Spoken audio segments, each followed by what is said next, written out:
your men can have love for the truckie. Beautiful minds, but we love getting ugly. Risk takers with a clover, man, we love getting lucky. You run, we chase fire, I love when it ducks me. Tones go off, house watch, read the address out. 1075, get up off the magic couch. 500 gallons prepared for the baddest drought. Who else you want on the way when disaster's out? Can't even get a little bit rattled when you enter with exit apparel. Mayday, member down, they'll drag you. You won't get this from every Tom, Dick, and Harold, but here's a view from the top floor with Mickey Farrell. People get a truck, right? They buy this apparatus, this big $1 million fire truck. And they ask me to come in sometimes and talk about, we want to instill some truck culture to our department. And I have to explain to them a lot of times, you cannot teach culture. Culture is passed on from the senior members from generations. Culture to me, I feel a lot of you probably have a good culture core from where you're from. I feel you truly, truly love the game. There's professional athletes that love the game, but they don't love the game.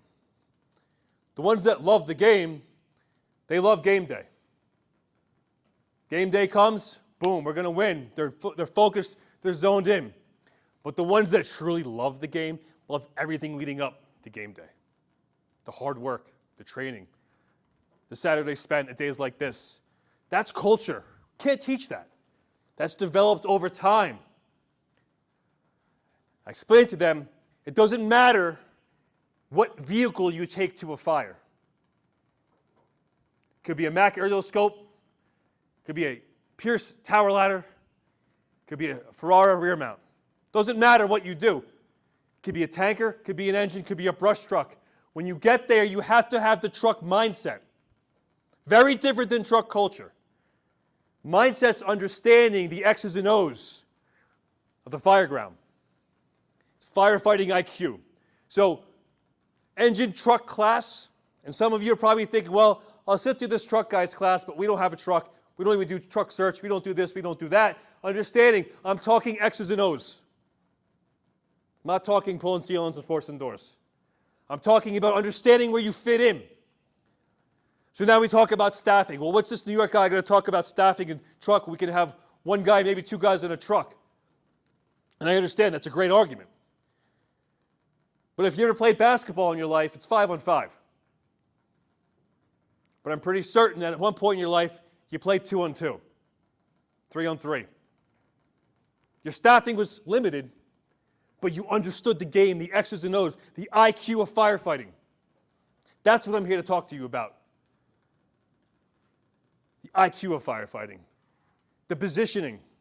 How we have to gain position in everything we do. And if we don't have the players to gain that position, how to pivot in the moment to fill the gap. So important. That's fireground intellect. Simply put, position plus purpose equals intention. And intention is the degree to which you look at the objective. Again, knowing where you fit in at a fire. Who has the truck company here? Anyone who has a legit truck company they use? I know some Denver guys here, Albuquerque, yeah. So, the truck chauffeur, in my job, he's the guy. And I'm sure the places that do run a true truck can understand this. The ambassador of the fireground.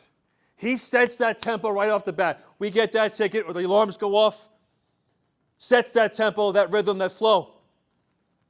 He maintains the tempo to getting to the fire, then setting up. And he becomes the eyes and the ears for the officer on the inside, relying on my senior chauffeur to tell me what's going on, what he sees, and for the roof and OV for us, or whoever is your outside team may be, to fill in the gaps, to understanding the X's and O's. To be a good truck chauffeur, not only the ambassador, you have to have firefighting IQ. You have to know what gaps need to be filled in the moment. And every fire has a different tempo, and falling in line with that tempo.